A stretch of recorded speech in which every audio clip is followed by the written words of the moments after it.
اهلا وسهلا بيكم في فيديو جديد معانا النهارده بعد غيبه 35 525 الف دقيقه ضوئيه. النهارده هنتكلم عن اللي هو الاوبن اي اي تشات جي بي تي 3 او 4 عشان ممكن يكون نزل عبال ما الفيديو ده يكون طلع وكده. الفتره اللي فاتت ناس كتير عملت ترند بقى على الشات جي بي تي وبيستخدم في كذا وناس ضده والكلام ده كله. بس في الواقع هي طول موجودة، احنا لازم نستخدمها نستفيد بيها، هتأثر في شغلنا بعد كده، ممكن تلغي وظائف، ممكن تحسن من وظائف، محدش فينا عارف. طيب النهارده هنتكلم عن ازاي نستخدم الشات جي بي تي 3 في الاتش ار ان هو يسهل لنا حاجات في شغل الاتش ار نفسه. بس مش هنتكلم عن ازاي كانت اكونت على الشات جي بي تي، عشان بما ان مصر معمول لها بلوك اصلا ولسه مش معترف بيها يعني. ومش لوحدنا على فكرة، يعني هي مصر والسعودية كمان تقريبا برضو نفس الحاجة. حلو. فخلينا نفتح الشات جي بي تي، انا اوريدي مجهزه.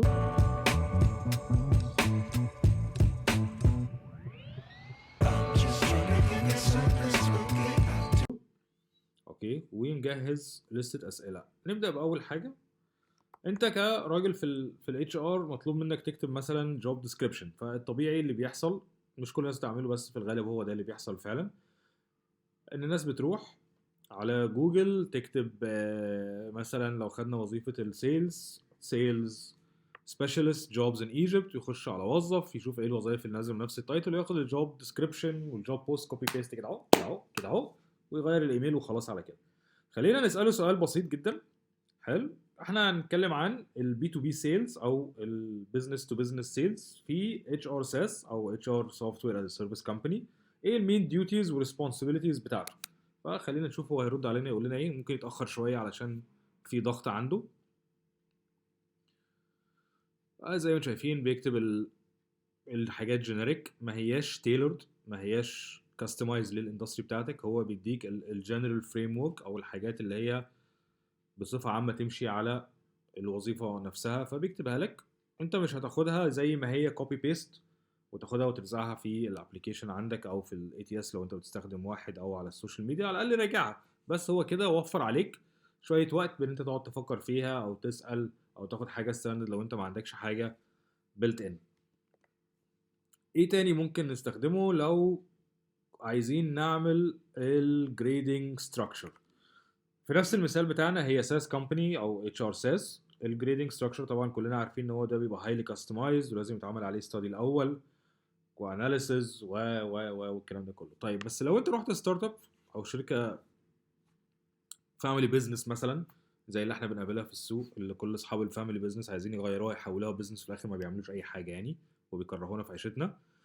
عايز اعمل جريدنج ستراكشر ومش عارف ايه اللي ممكن يتعمل فيه، محتاج حاجه جينيريك، حاجه تمشي عامه. فهنساله نقول له كده ان هو يديزاين لينا الجوب جريدنج ستراكشر. هنستخدمه في الاتش ار ستارت اب شغاله في الساس. هو طبعا هيوضح لك ان هي يعني اتس كومبلكس تاسك زي ما احنا كلنا عارفين. فما تفتكرش ان انت كده بقيت اتش ار كونسلتنت وان انا هحط الحاجه هرزعها في الشات جي بي تي وخلاص انا كده زي الفل. انا اتش ار كونسلتنت، انا تنين مجنح، واغير التايتل بتاع الفيسبوك واتصور بالماكات والبدل وفي استوديو وزي الفل، وهنبعد عن الثلاجه او الديب فريزر عشان المدام ممكن تختلنا دلوقتي.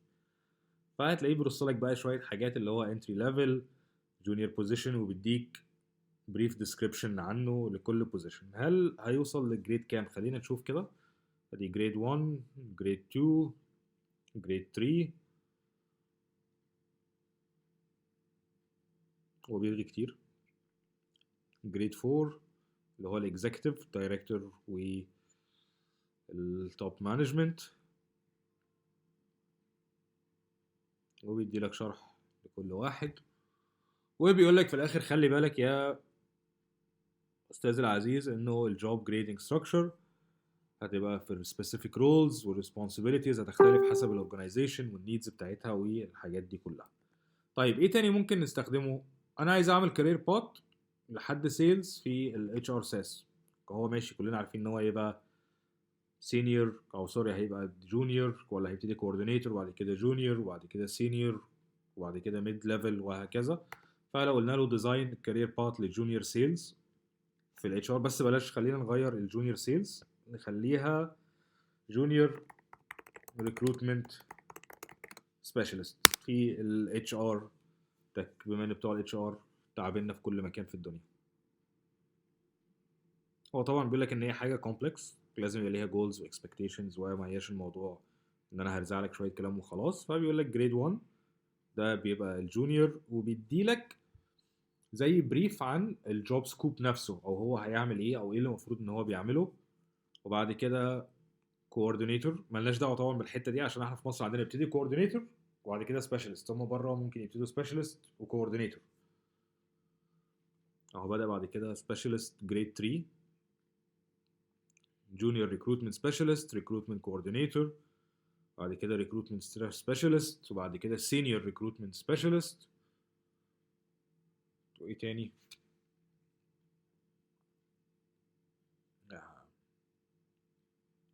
وبعد كده نط من سينيور ريكروتمنت سبيشالست لمانجر. في مصر هنا طبعا هتلاقي فيه صياح يقول لك لا ما ينطش من سينيور لمانجر على طول، لازم يطلع بقى تيم ليدر سوبرفايزر الخ الخ الخ. بس هو هنا عاملها على الجريدنج اللي هو المنطقي اللي هو 5 ليفلز جريد او 5 جريدز.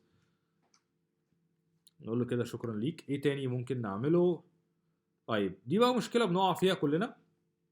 انت دلوقتي نزلت جوب بوست، الكانديديتس متوقعين انت ترد عليهم، انت استلمت السي في لو انت عندك ابلكيشن تراكنج سيستم، او لو انت بتشتغلها مانيوال فعايز فورمات للسي في شكلها حلو، سوري للايميل شكله حلو، تعرفه هو وصل الستيج اللي بعدها ولا لا، ولا احنا اصلا كنا منزلين جوب يعني جوب بوست فيك عشان نلم ريتش وترند وخلاص. فهنقول له ديزاين لينا سيكونس الايميل للكانديديتس اللي بيابلايوا في الوظيفه فور جوب ايا كانت هي ايه في اكس اكس كومباني، من اول ما بنستلم السي في بتاعهم على الميل لحد ما الريكروتمنت فيز بتخلص.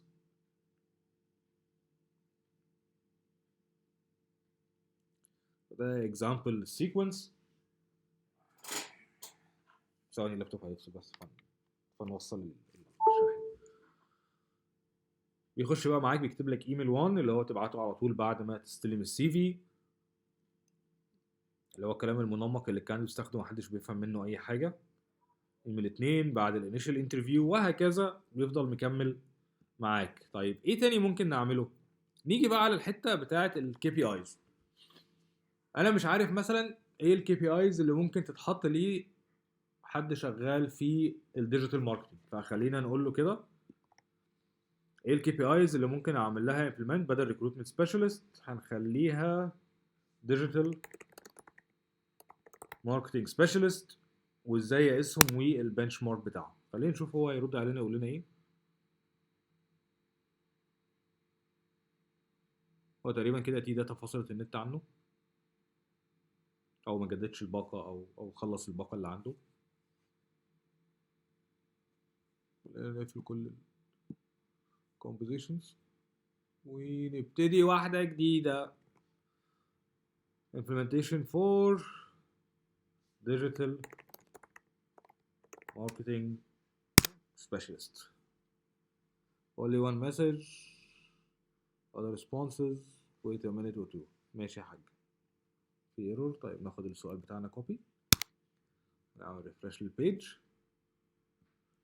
ونقول له نفس السؤال ايه كي بي ايز قال لك في several KPIs ممكن البراند ماركتنج، ويب ترافيك بيميجر النمبر اوف فيزيتورز لموقع، الليد جنريشن، الكونفرجن ريت، الريتيرن اون انفستمنت،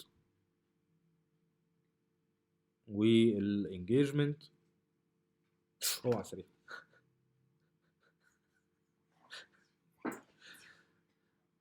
فده كله مش شرط ان انت تبقى تاخد الحاجه دي يعني as is كتاب نازل من السماء او كلام مقدس كده ولا كده. هي بتتغير بيست على الاندستري، بيست على الجوب ليفل، بيست على الاكسبيرينس، بيست على حاجات كتير. ايه تاني؟ خلينا بقى نشوف التايم تو فيل بتاع الريكروتمنت اللي احنا بنحطه للكي بي ايز، اللي هو التايم تو فيل بتاعك طويل، انت بتتاخر في شغلك، وتلاقيه في الاخر ولا بيقيسه ولا بيعمل له تراك ولا نيله، هو مجرد بيقول كلام كده وخلاص. طيب خلينا نقول له بقى ازاي نقيس how to measure time to fill KPI for recruitment specialist والمعادله بتاعته في اكسل. دي ميزه بقى الشات جي بي تي ان هو بيدي لك كمان المعادلات. ربنا يسهل بس ما يكونش النت قطع تاني عنده. اهو الحمد لله. قال لك time to fill is a key performance indicator KPI بتmeasure amount of time من اول ما البوزيشن يتفتح. انتوا مش محتاجين ترجمه انيس عبيد يعني، مش هقرا لكم الحاجه يعني، مش مستاهل. اها المعادله اهي equals sum if end date start date position equals position name على count if s position name مش عارف ايه. وهنا بقى بيشرح لك كل حاجه اللي هي في المعادله نفسها. end date الديت البوزيشن اتعمل له فيه فيل هنا اللي هو مقصود بيه الجوب اوفر اتمضى والكانديديت جه استلم الوظيفه بتاعته. لان خلي بالك في ساعات كتيره بتحصل الكانديديت يوافق على جوب اوفر ويمديهولك، وتيجي يوم الهايرنج بتاعه او يوم استلام العمل ما يجيش تكلمه، مش يقول لك بقى ان جوز خالد جده عمه ابويا ماتت، لا يقول لك لا والله انا الشركه وريتهم الجوب اوفر اللي جالي وهم ادوني مبلغ اعلى فانا قاعد، فانت خبط دماغك في الحيط. فبيشرح لك كل حاجه فيها. ممكن كمان بيجود يقول لك لو انت عايزها فتره معينه والحاجات دي كلها. خلينا نعمله ستوب عشان نخش على اللي بعده. هنا بقى حاجه مهمه، هي كانت الاسبوع اللي فات شغاله في تشات جي بي تي بس وقفوها، بس ليها واك اراوند. يعني الاسبوع اللي فات كان ممكن تديله سي في داتا اللي فيه كوبي بيست وتقول له ايفالويت السي في ده قصاد البوزيشن اكس، فكان يدي لك الايفالويشن بتاعه ويقول لك اه ده مناسب ولا لا والحاجات دي كلها. ده الاسبوع اللي فات كان شغال، من اول امبارح وقفوه. قال لك لا انا ما بعملش كده، انا مش ايفالويتر للسيفيهات. بس فيها لفه بقى. هنعمل ايه بقى؟ هنقول له ده السي في بتاع مثلا سيلز جونيور سيلز حلو، سيلز ايجنت بليز ايفالويت ات اجينست البوزيشن بتاع سيلز مانجر في تك كومباني. حلو، وهنقوم حاطين السي في بتاعه، ما هو مش هيشم على ظهر ايده ويقول لك فين السي في او يقول لك اديني اللينك. فخلينا ناخد ده سي في حد مشكورا متبرع، ناخد الانتري سكيلز والجوب ديسكريبشن او الحاجات بتاعته، ندخل السي في ندوس انتر وربنا يسهل ما يكونوش قفلوها. قال لك بيست بقى على الانفورميشن في السي في. كانت عنده اكسبيرينس في الداتا انتري، داتا انتري with security كذا it's worth voting مش عارف ايه. بس قال لك يا معلم ده مش نافع. طيب لو خدنا، خلينا بقى ناخد كده من اول الداتا انتري سكيلز وننزل لحد الكورسات بتاعت الاي سي دي ال والاتش ار السكيلز اللي عنده والبيرسونال سكيلز ان هو هارد ووركر، كلنا بنشتغل عبيد. وهنقول له هنا كده stop generating summarize the below CV for me. انا راجل مش عايز اقعد اقرا في كل الحاجات دي، انا عايز زتونه، عايز اشوف هو نافع ولا لا. ونحط كده كل الداتا، خلينا نجرب نشوف هيفهم ولا هيقول لنا مع السلامه. فهو قال لك هنا عنده experience في الداتا entry including preparing and organizing data using different security systems, updating customer data, preparing data backups, some digital and marketing skills زي knowledge of ICDL and marketing. هو لو يعرف اللي بيحصل في ICDL اللي في مصر كان قفلنا، يعني كان قال لي كلام قبيح. وعنده proficiency في Microsoft PowerPoint، عندهم some language and computer skills, good level of English. good level of English هو عارفها منين؟ عشان هو كاتبها، يعني هو كاتب انه الليفل سكيلز اوف انجلش جود، انت فاهم؟ فهي دي الفكره كلها. حلو، خلينا بقى ايه نتكلم في حاجه مهمه جدا دلوقتي. هل كده الشات جي بي تي كومبليت ممكن اعتمد عليه بنسبه 100%؟ اكيد لا، هو لسه في مرحله التطوير، لسه في شغل كتير بيتم، بس هو دلوقتي بيسهل لنا جزء من الحاجات اللي هي الروتينيه اللي احنا ممكن نعملها. كمثال مثلا في شركات اوريدي ابتدت تطبق حاجات منه او تستخدم الاي بي ايز بتاعته. في بلجن اتعملت على اليوتيوب ان هو يخش لما تفتح اليوتيوب يدي لك سامري عن اليوتيوب فيديو نفسه، ملخص كده الزتونه بتاعته بيتكلم في ايه. بس ما اعرفش هو في العربي شغال ولا لا، لسه ما جربتوش الصراحه. ممكن تستخدمه في ان انت مثلا تكتب سكريبتات في البرمجه، مش هتبقى بروفيشنال بنسبه 100%، تحتاج ديفلوبر يعملها لك. حلو، ولو ان انا عملت حاجه يعني امبارح وجربها وشغاله معايا كويس، ولا الحاجه للديفلوبرز عشان الحاجه اللي تغلى علينا نعملها في البيت.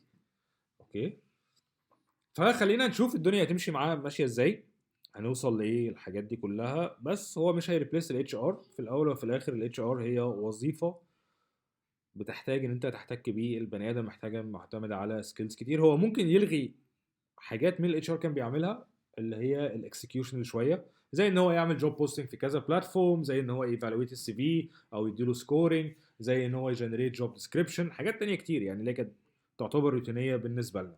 بس خلينا نشوف الايام اللي جايه دي الاوبن اي بي اي، او سوري الاوبن اي اي تشات جي بي تي 4 اللي هينزل قريب هيبقى مخبي لنا ايه. شكرا جدا ليكم ونشوفكم فيديو تاني ان شاء الله.